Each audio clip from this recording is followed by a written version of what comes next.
Good morning, and welcome to GSBA's Rapid Response, giving you the opportunity to ask questions with live answers. Today's immediate feedback comes directly from Dr. Marie Kimball, Professor Emerita, addressing questions around COVID-19 as we move into the hot summer months, the disparities among communities of color, connections with LGBTQ community during Pride, and how to reduce one's risk at public demonstrations. My name is Joey Chapman. I use he, him, his pronouns, and I'm the Membership Development Manager with GSBA and today's Rapid Response Moderator. Along with GSBA staff tuning in, joining me today is Terea Miller. Terea uses she, her, hers pronouns and is the GSBA Membership Programs Manager. So how will Rapid Response work for you today? Our format will allow you to engage with a professional and ask questions. Today we are streaming both on Zoom and Facebook Live. So throughout the hour, feel free to ask questions and we will make sure those questions get answers. In the Zoom feature, there is a Q&A box. Do go ahead and use that. If you are on Facebook, you can go ahead and post your questions in the comment section. Now, let's go ahead and welcome our special guest today, Dr. Kimball. Thank you so much for joining us. Oh, it's certainly my pleasure. Delighted to be here. We'd like to go ahead and take a moment and invite you to introduce yourself a little bit more and go ahead and give a background. Sure. I've been interested in emerging and pandemic infections for a number of decades.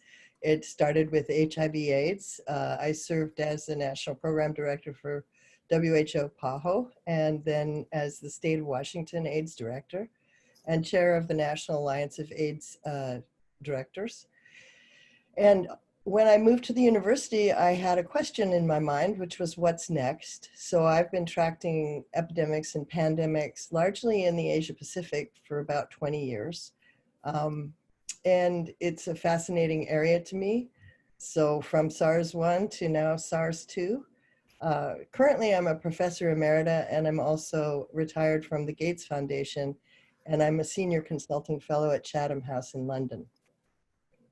Well, we definitely thank you for taking the time to come and speak with us and address some questions that hopefully our viewers who are tuning in will be able to pose that we can present to you. So without further ado, let's go ahead and jump into our rapid response Q&A.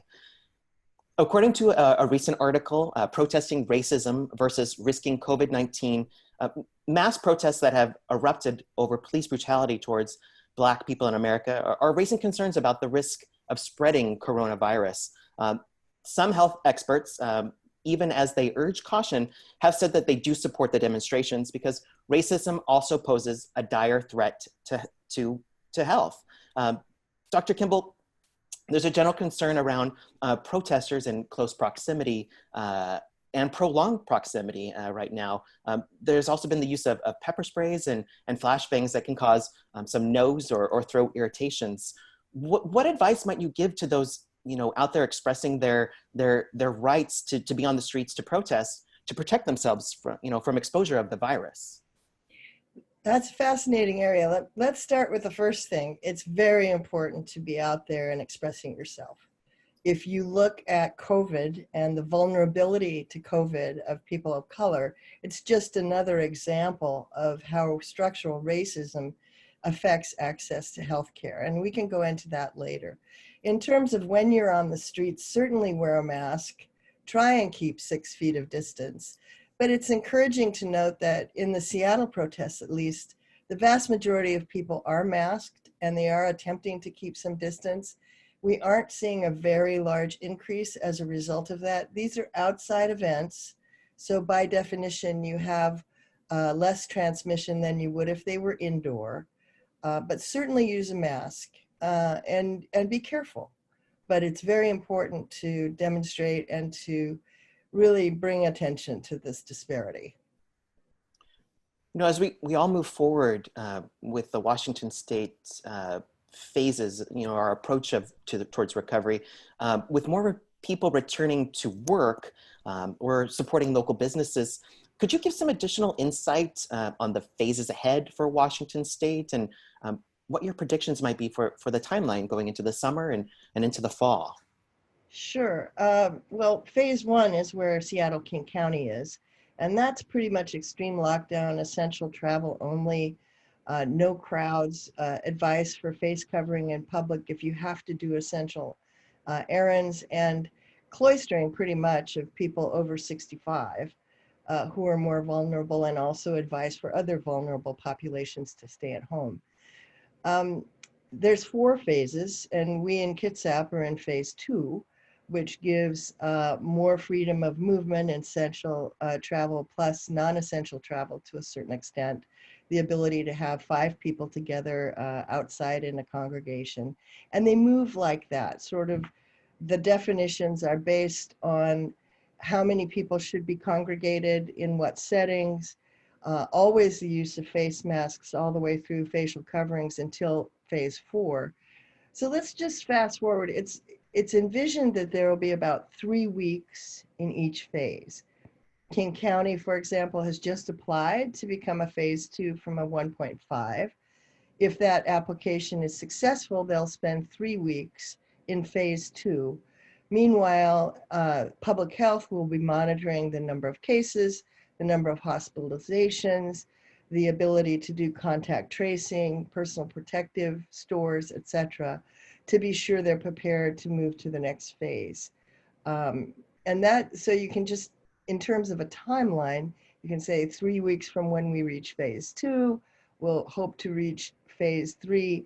The idea being that were something to happen, were a new wave to occur, were a new spike to occur, we could always go back a phase if we need to. And it wouldn't be disruptive to the same extent if you just opened everything up and then said, oops, we have to go all the way back. So I think it's excellent planning. It requires a lot of patience by all of us here in Washington, but I think it'll turn out the best. Do you notice much of a difference between phase 1.5 and phase 2, currently like for King County? Um, Or are they relatively the same there? well, I don't think they're going to be the same. I think you'll see more businesses opening, different kinds of businesses opening. And I think, the phase 1.5 has been a bit of a sidewinder in consideration for the businesses in King County and the devastation of such a lockdown. So we'll see how it works.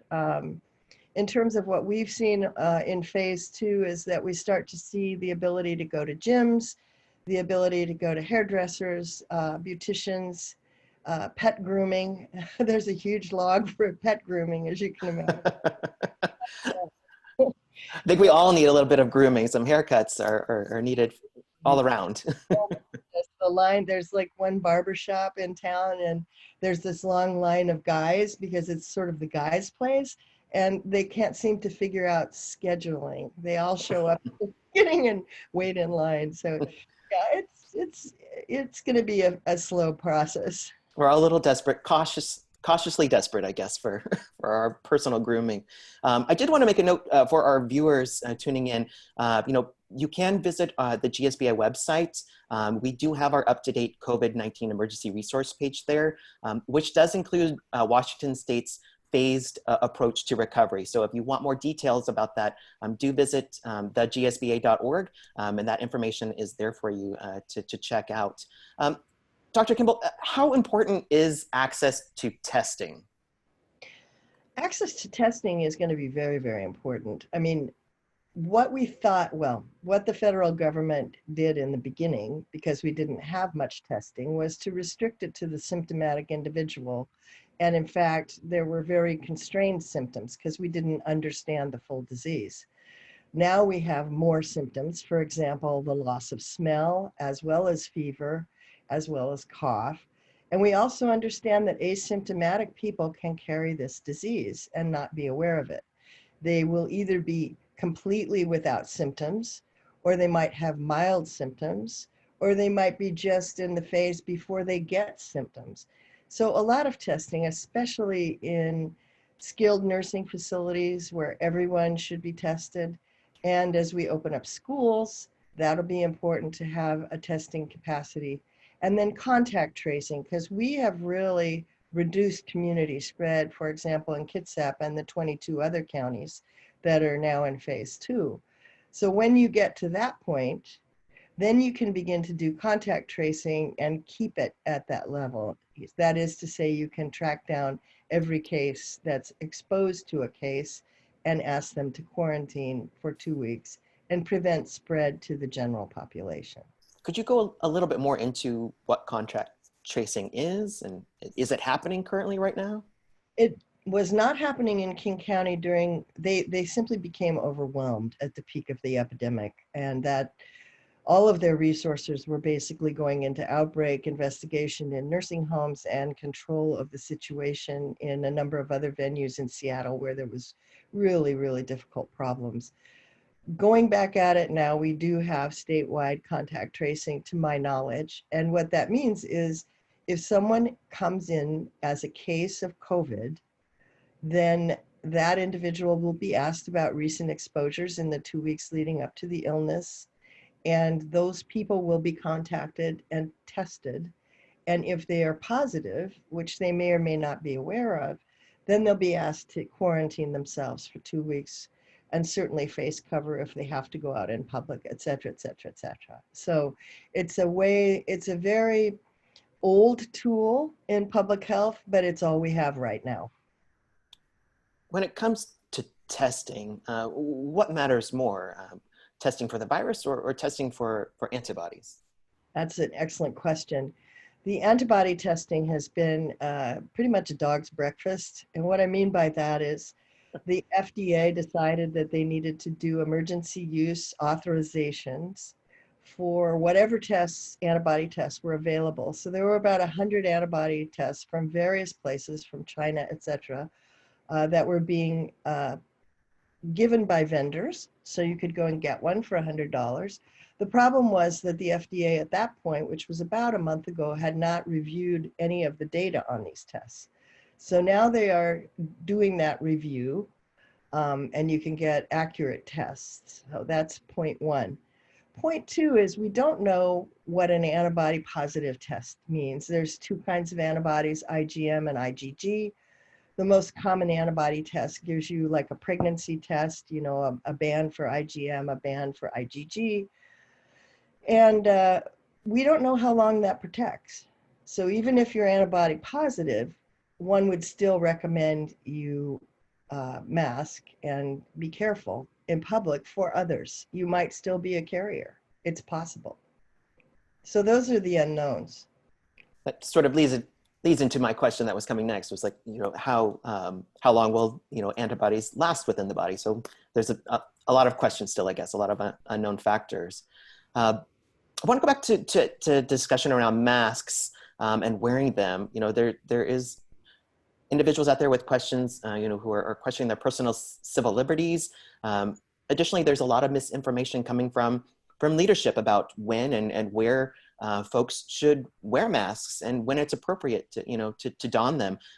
What advice do you give to members of our community who are venturing out into the public or about to patronize a local business around, you know, the issue of masks? Yeah, this has been confusing for Americans. And I would point out first that mandatory masking is always the case in Korea, in China, in Hong Kong, in Singapore, and in Taipei, and in New Zealand. So when they were in the phase of eliminating the virus. So this is broadly accepted, especially in Asian culture, as a gesture of respect to the other. That is to say, I put on a mask because I don't want to infect you with anything. And that's just their long tradition. We don't have that tradition. So for us, it seems unusual. What happened to us was there was a conflation, and that means confusion, between supply and efficacy. Let me explain. We didn't have enough N95 masks to provide them to all of our critical people who were at the front lines, healthcare workers, hospitals. And so there had not been adequate planning. I mean, there just wasn't on the federal government's part. So stockpiles were low, and for that reason, they didn't want people to be hoarding masks, buying masks off the market, and not have them for frontline workers. What they overlooked was the fact that even a cloth mask reduces, in population sense, transmission by 50%. and that people can make masks, which is what's going on now. So people got the message that masks were not effective, when in fact masks have always been known to be effective. What was at issue was that supply planning had been abysmal. So now people have a lot of misinformation. Studies have come out that definitively demonstrate that masking interrupts transmission. It's critical in enclosed public spaces to mask. And you can mask with whatever kind of face covering you want. Obviously, surgical masks are a little bit more effective usually than um, bandanas, but N95 masks are not necessary. You don't need to have the very finely grained masks that one would use in hospital, for example. So that's where all the confusion has come, and boy, has it been confusing. As you're right out the gates, right now, I personally have the mentality of, the old phrase, no shirt, no shoes. You just got to add now, no mask, no service, when entering an establishment. I actually went to a restaurant over the weekend for the first time in 3 months, and it was lovely with my husband. We sat at the table. We were socially distanced from other individuals coming to have brunch on Sunday. We chose to make sure that every time that the waitstaff did come to our table, we put the mask on to have that communication. Others did not. Do you think that we were overly cautious in that fact? I think the wait staff really appreciated what you did. I don't think you were overly cautious. I think that, just it just makes so much sense. If it even reduced it by 2%, wouldn't you want to do it? But 50%? My goodness, yes. Of course. Makes me feel much better about that. Let's go ahead and toss over to Tereya and for our follow-up questions here. Yeah, the national conversation that's been happening for the last 3+ months has significantly shifted with focus on Black Lives Matter, and justly so. The virus is still affecting us, especially Black Americans who are dying from COVID-19 at a rate of 3 times higher than that of white people. What are your thoughts, Dr. Kimball, on this disparity, particularly on global impact with economic and racial inequities?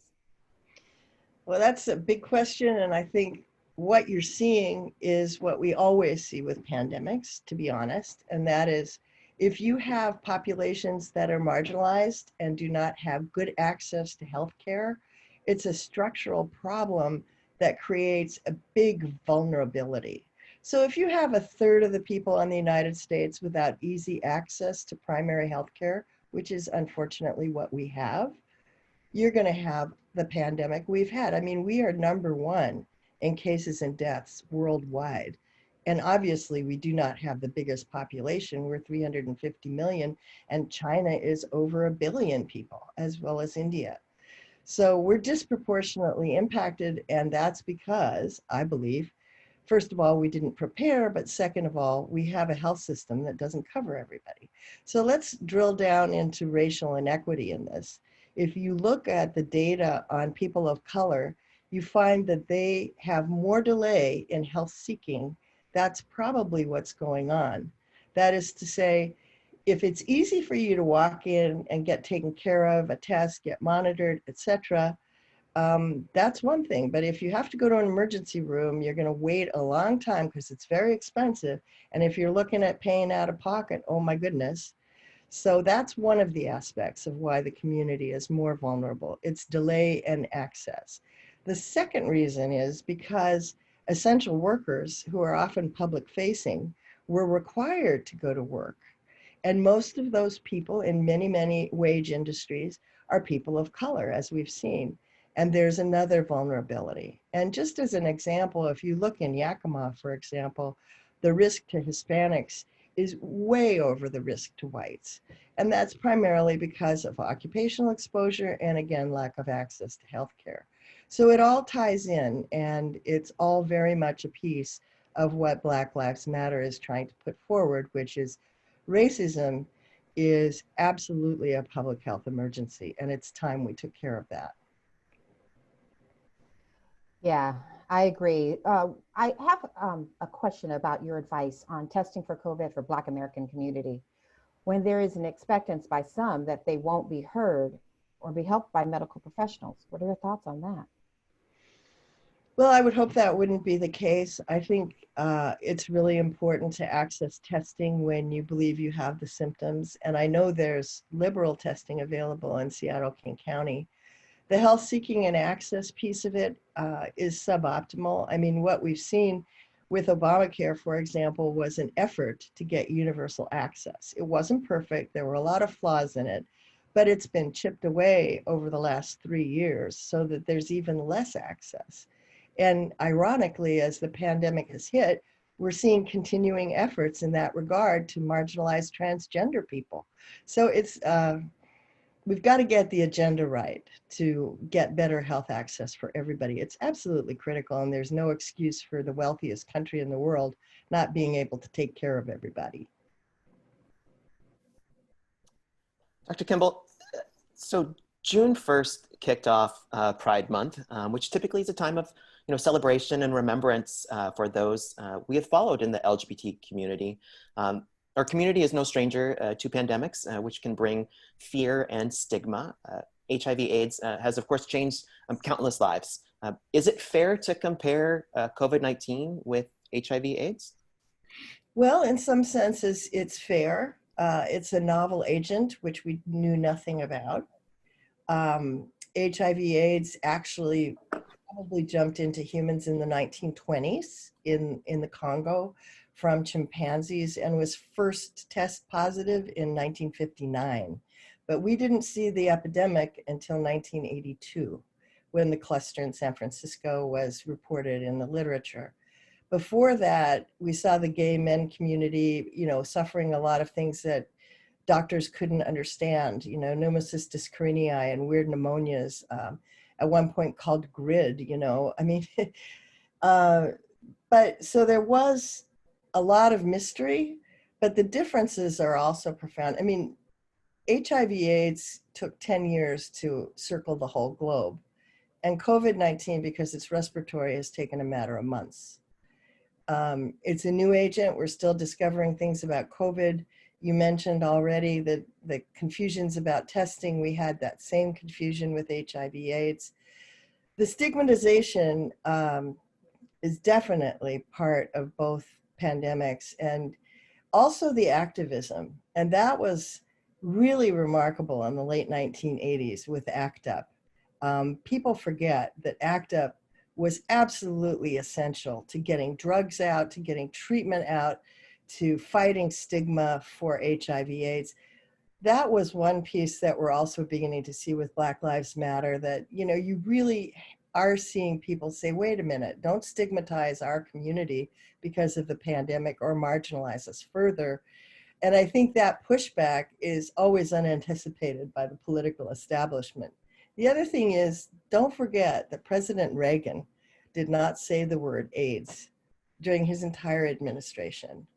And when CDC went to HHS with a plan, Don Francis presented a plan for HIV control way early in the epidemic, which cost like less than $10 million, and was told, look busy and do as little as possible.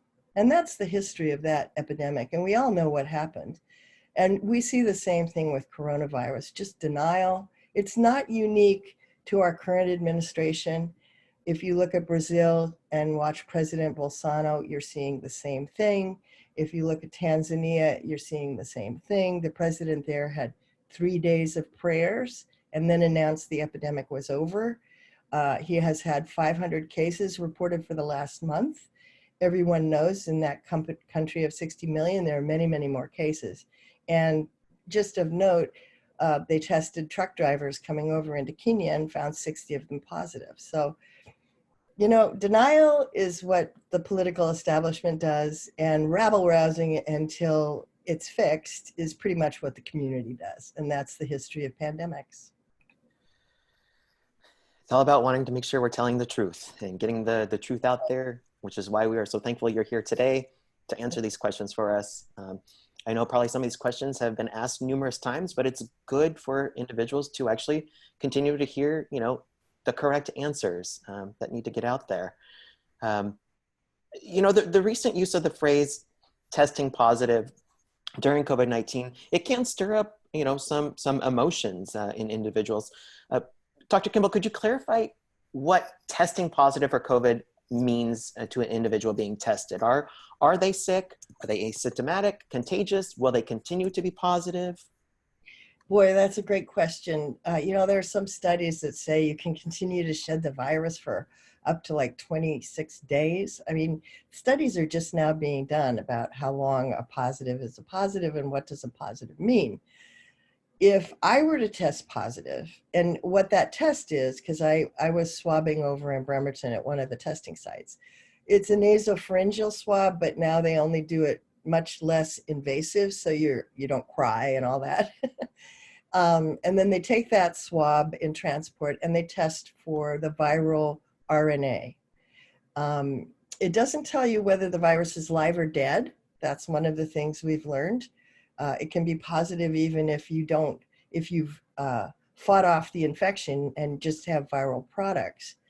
So that's one confusion. But what it would mean to me, because I'm in a high-risk group, it would mean, oh my gosh, I want to be really careful for the next couple of weeks and see if I get ill. If I don't get ill, then I'm probably fine.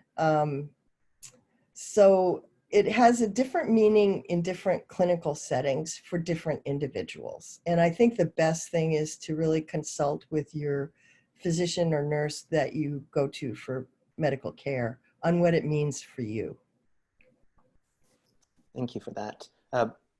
We know that COVID-19 does affect people more so with underlying conditions than others who do not have any health issues.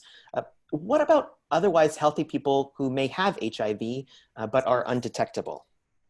That's a really good question. I'm not aware of any formal studies that have been done in people living with HIV. I'm sure they're being done, they just haven't been published yet. But I think if I were living with HIV and on the cocktail, I would be very, very careful. It certainly would make sense that it would be another underlying condition of risk. Sure. Just take as many precautions as possible. HIV, I mean, there's really no answer to that. I mean, that would be a vulnerability that you wouldn't know as an individual if you didn't know you were positive. Let's jump back over to Terea. Terea, do you have another question for us? Yes, Dr. Kimball, we've seen other cities with loosened social distancing restrictions having mass gatherings, particularly over Memorial Day weekend. What advice can you give for people who may want to celebrate Pride by going to a large gathering or Pride party? This could also pertain to the protesters or visitors gathered at our Capitol Hill Occupy protest. Yeah, stay outside and wear a mask. I think that's really, obviously it's not ideal, but it's what you need to do is to be as careful as you possibly can. And it was interesting in Georgia, they claim they didn't have any spikes and they didn't have any sudden rises. They also didn't make any progress in reducing transmission in Georgia. So as you look state by state, you are seeing that Memorial Day celebration coming into some of the figures and increases in cases and rises in cases in some states. So it's variable. And so it's still out there. You just got to be careful. So we're discussing around HIV/AIDS. Do you know if there might be a significant drop in other STDs due to the social distancing that's been happening? Does this mean that COVID-19 could actually have helped us to dramatically reduce the spread of STDs in our community during this time period? That's another question that's really interesting, but I don't have any answers. It certainly helped with influenza, and that's been documented. That we've had a real curtail of influenza because we were at the end of our influenza season when this happened. And with the social distancing in some areas, that's been cut short. But as far as STDs, I think the jury's still out on that one. Let's go ahead and jump back to Terea. Terea, do you have another question from us, from our Facebook friends? Yes. We had one that came from around the Chaz or the Capitol Hill Autonomous Zone. This person was at the Chaz this weekend, and although most people were wearing masks, people were in close proximity to each other. How safe is that, or what steps can people take to keep themselves safe? Well, the touching thing, using Purell for that and avoiding touching and close contact, masking. I mean, you just do the best you can to keep yourself safe. There's no guarantees.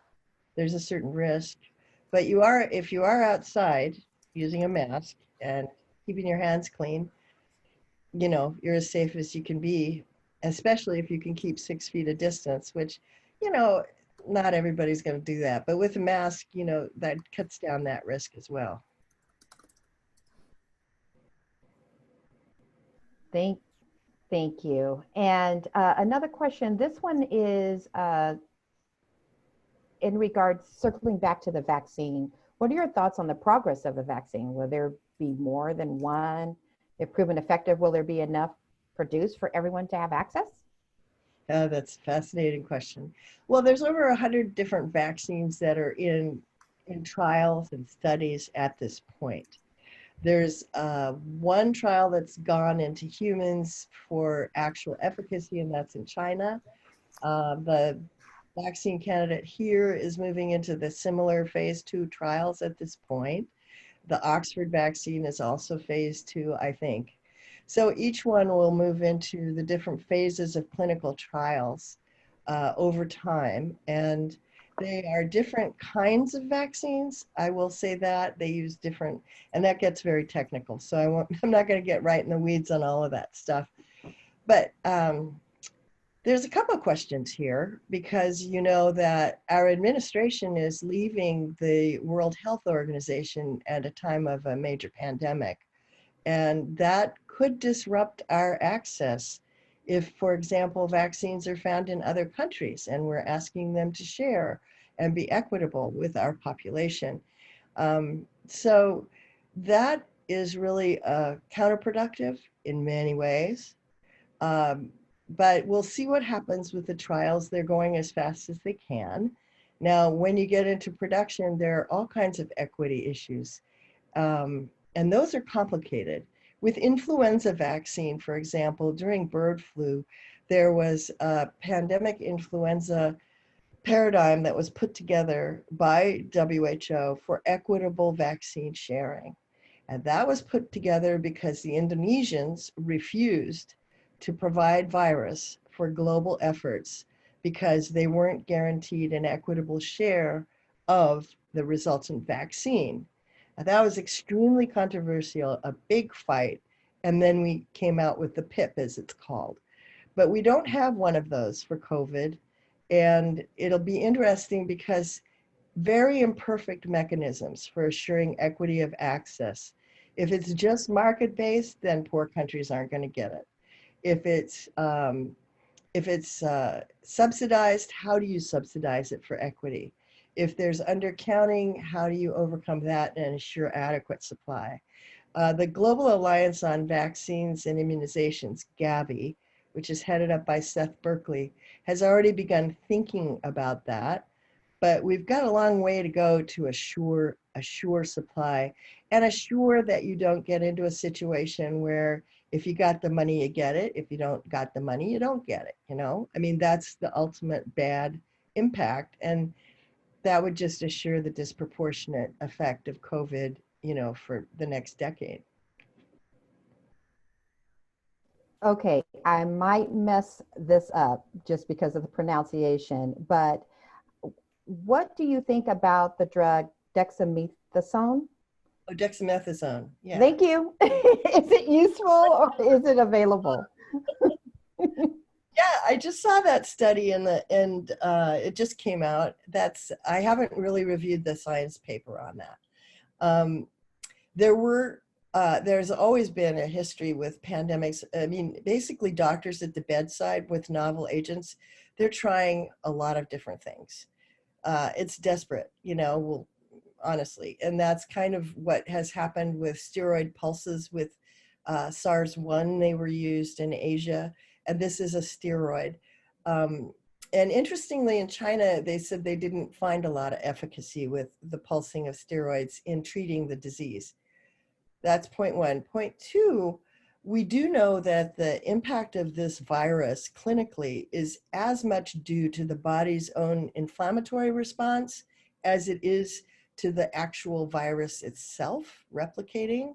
So suppressing that inflammatory response could be, and seems to be with this particular regimen, an important piece of clinical care. And I'm going to have to stop there until I actually read the study, but I think it's hopeful. It's not a cure-all for sure, but it seems to have been more effective. Well, we appreciate that rapid response question because that's definitely a timely one as of this morning. Wanted to pivot a little bit to discuss about like your thoughts on transportation. You know, individuals are hopping on buses or they're, you know, taking flights across the country. Do you recommend that, you know, even beyond just essential work? What are your thoughts about travel? Yeah, that is such an interesting question. The bad part is that, you know, buses and trains have an inherent risk, and yet we were all moving out of our cars for climate change and trying to, you know, cut down our fossil fuel use. And that's an important agenda too. I heard one commentator from New York say, oh, we should just take out all the windows on the MTA, so then you'd have a breeze. I think if we look at ventilation and masking, we may be able to make that safe enough. But it, you know, that's still in process. It is still risky to take mass transportation. Airplanes also have a risk. Fortunately, we're in this essential travel only period where not a lot of people are taking mass transit. So maybe we have time to figure out and engineer new solutions to cut down that risk. But generally, we're back in the car, aren't we? The ultimate PPE. Right. We were discussing that earlier about individuals wearing masks in their cars. Like at least you feel you are safe if you're alone in your own car, right? Exactly. And speaking of risk, you know, talking about, you know, forms of transmission. So what is more of a risk? Is the airborne transmission or actually pushing the elevator button or you know, putting your hands on the cart at the grocery store? Or are they relatively equal? No, the big one really is the aerosol and the fine droplets as well as the big droplets those are the primary mode of risk for this virus. The touching of surfaces, it does persist on surfaces, you know, for quite a long time. So people are using UV light, they're using, you know, wipes, and that's all a good thing. But that risk is quite a bit lower than the risk respiratorily. I can't give you an actual number on that, but the big risk is really airborne. So I won't panic as much when I'm pushing the elevator button, but So, but still be cautious as we've been discussing this entire hour. So, Toria, is there additional questions from our Q&A box? Yes. How long do you expect COVID to last, and how long do you think it will take for society to fully resume? boy, that's a very good question. I think that we're getting past the first big wave in the Pacific Northwest. Okay, hopefully with the careful opening up and the behavior and barrier methods that we're looking at, we can stay safe. There might be a big second wave. You know, that's what happened with the historic influenza pandemics, or there may not. Now, for other parts of the country, they're already beginning to see in about 20 states that with opening up, they're having a rise. So when I say we're over the first wave, I'd be very careful of saying that for the United States as a whole. Given that, we were all hoping, we know transmission does cut down with lots of sunlight, which we haven't seen here, because of UV radiation and because of temperature by about 20%. So we were hoping this could be a really seasonal thing. Doesn't look like it is. all of that comes together to say, if we were to have an effective vaccine in the fall or the winter, that could, if there was adequate access and supplies and distribution and acceptance, that could be one answer. The other part of this that sometimes happens is that viruses themselves change. This is an RNA virus, and it mutates. HIV mutated all the time. SARS-1 mutated, and they attenuate. And what does that mean? That means they become more infectious, but they become less lethal. And that might just be what we'll see over time. By and large, I think after the first of the year, I'm hopeful this will be a memory in some sense. Either we'll have a vaccine or we will have cut down transmission enough that we can really control it and see it like a much less lethal virus than it's been with us today. But there's no guarantees. Yes, so many of us are looking for those guarantees. Unfortunately, I know they're just not there. Is it true that summer heat can slow the spread of the virus? What might the change in the season this fall bring? Yeah, we know that influenza transmits in the fall and winter because of cold and humidity. We don't know exactly the mechanisms of that, but we do know that that's why it's pretty much seasonal. This is a coronavirus, so it's like the common cold. Those are to a certain extent seasonal. Okay, so this is just another coronavirus, one of five. But yeah, so when we get back into fall and cold, it seems like with our January here, we haven't been out of fall yet. But when we get to fall and cold, there's a good possibility we could have more transmission because people are inside more and they're closer. Again, we just have to take precautions, do the best we can. And, time and seasons are going to change no matter what we do. So we'll see how the virus reacts. Hopefully we won't be inside and have to have windows open and double sweaters to stay warm, but to keep the air flowing. Curious question, especially something that's probably happening right now up on Capitol Hill with CHOP. And even when folks are deciding to hop in their car to go around the state to try and put some funds back into tourism dollars here, we all need to use the restroom. And there's the need to find, a porta potty perhaps, or a rest stop. Is it safe to do that? Use your wipes. Use your wipes. I mean, actually, you bring up a point that hasn't been very much emphasized, and that is the virus is also in stool. So, yeah, you don't want to go to those really, really funky restrooms, if you want to avoid that exposure if you can. But yeah, that's another reality.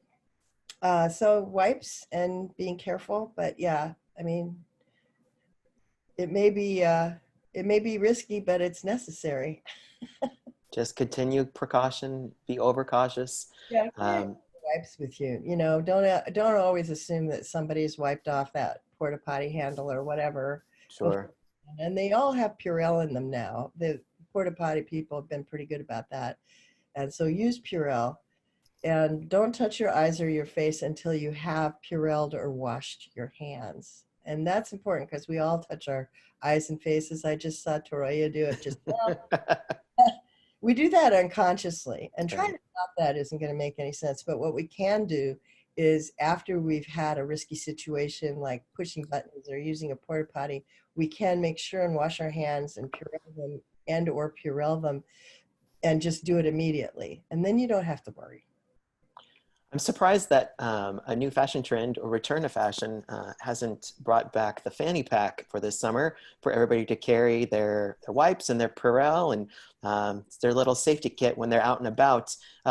Speaking of fashion, I'm not sure if this is the best questions for you, but the questions have come up again, about around masks, and a lot of people are wearing those clear face shields. Will those work? Are they overkill? Oh, no, I think those work. When I was doing swabbing, I was wearing both a mask and a face shield. The face shield, yes, it's effective if you use it right. You bring it all the way down so it covers. this is really the part you need to cover, right? And if your face shield is up here because you haven't pulled it all the way down, it's less effective. Or if you go like this and then sneeze, you know. So face shields are a little less sure than masks. The combination is, of course, wonderful. Nobody wants to do that. But I think if you're a grocery store checker, for example, and you have a face shield, and you have a plastic between yourself, you know, and your client, you're probably pretty safe. And it's probably better than trying to wear a mask for 8 hours of your shift. Getting closer to the top of the hour, let's go ahead and make sure we connect with Taria for any additional Q&A that might have come from Zoom or from our Facebook friends. Okay, so we have folks who wear glasses or struggle covering their nose. What are some tips for folks to breathe better with the mask? Well, with the mask, you want to pinch it right here, but I empathize with the glasses thing. You got to take your glasses off to put your mask on. It's if you do this, it's just going to get all kaflujled as a glasses wearer myself. But, you know, actually the masks that just go around your ears are easier for those of us with glasses, you know, if you have the attachment just around the ears. But there's no magic bullet there. I mean, we're just going to have to struggle. But, you know, think of it this way. The glasses are an extra protection for your eyes. So in a sense, you're putting up with two good things. Fantastic. You know, we were talking about traveling earlier, and one of the questions that have come up is it safer to go on vacation by plane or driving? Yeah, that question has been brought up to a whole panel of epidemiologists, and the consensus was that it's safer to drive, but it may not be realistic if you're going across the country. So, you know, you have to use your own judgment. But generally, obviously, I mean, if you're in a plane, even though they have good ventilation and they do have HEPA filters, we know from SARS-1 that there can be airplane-based transmission of coronaviruses, and that's been shown. So and I'm seeing the planes coming into using masks and using PPE, and just today there was an article that they were going to outlaw alcohol on planes to cut down on the service risk. Which is interesting. So not only will you be flying, but you'll be flying without alcohol. That's not fun. Really, I think automobiles, you know, generally your car is going to be the safest way to go. Yeah, I just got back from traveling from San Francisco. I flew there for 5 weeks ago, and then I came back last Saturday. And you're right about the alcohol. They've actually cut off all beverage and food service. They will hand out, some airlines will hand out the little snack of peanuts and maybe bottled water, but that's tops. And they are keeping people one person per row if they possibly can. So it's a complete unique experience now compared to what it was. And you're right, there's no alcohol on the flights at all.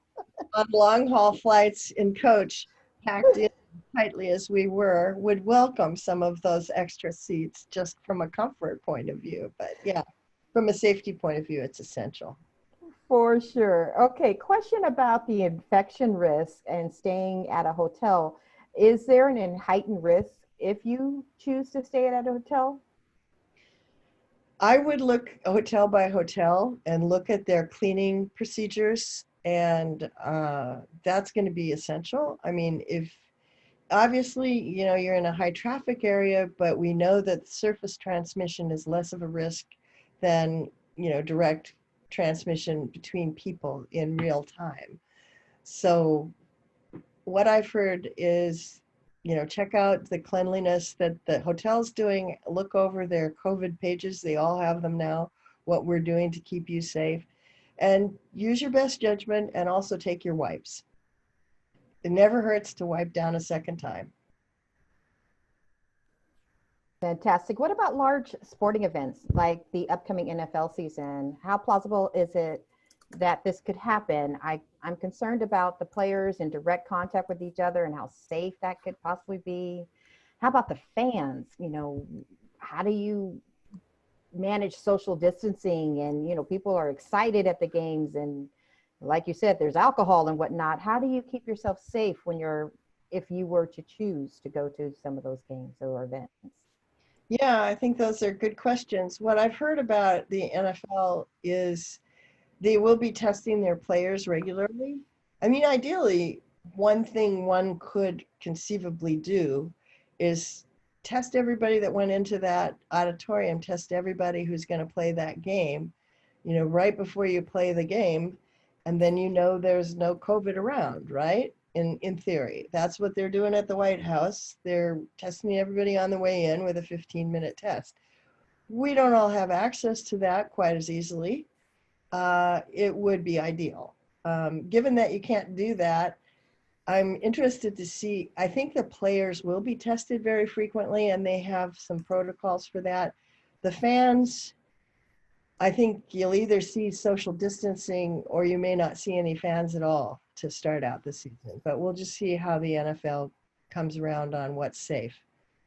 Because, yeah, standing close, cheek to jowl and shouting loudly, definitely one of the most dangerous things you can do. Curious about making connections with our families and friends. We've all been held up into our homes for the last 3 months or so, and I'm sure there are individuals who don't have a partner or aren't a close family in the same state that are in the need for some human contact. We're all going to be wanting to get some hugs here soon. Do you have any thoughts about opportunities to actually give a friend a hug or connecting with your family members, and when it's safe or you feel comfortable enough to make that contact with your friends and family? Yeah, down in Oakland, they're using this bubble strategy where they're moving out, and then people make a decision about how good the quarantine has been with their friends and family and whether they're going to include that individual in their bubble. And then that becomes like a family and household member for that group. It's complicated. People are negotiating that a whole different number of ways. The one thing I do think that is really important is to reach out to your elderly. I mean, people over 65, even if they're not in skilled nursing, even if they're not sick, they've been told to stay home. They're not seeing their grandkids, they're not seeing their kids. And so it's important for all the kids to call those grandparents and to call elderly people they know who have been cloistered for a long time. Just cheer them up, find out what you can do to help out, offer to get groceries, that sort of thing. That's really important.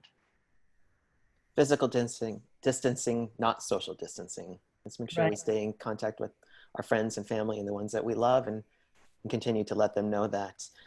We're almost at the top of the hour, Dr. Kimball. Didn't know if you might have any additional input you wanted to share that we didn't touch on, or any final thoughts for our viewers tuning in? Well, I think this has been a really, really hard time, a really hard time for everybody in the United States, and certainly for everybody on the globe. When you look at other countries which are less wealthy than ourselves, such as India and other countries such as that, I mean, we do have safety nets. As Americans, we are able to see the huge investment to try and maintain the economy and try and keep people whole.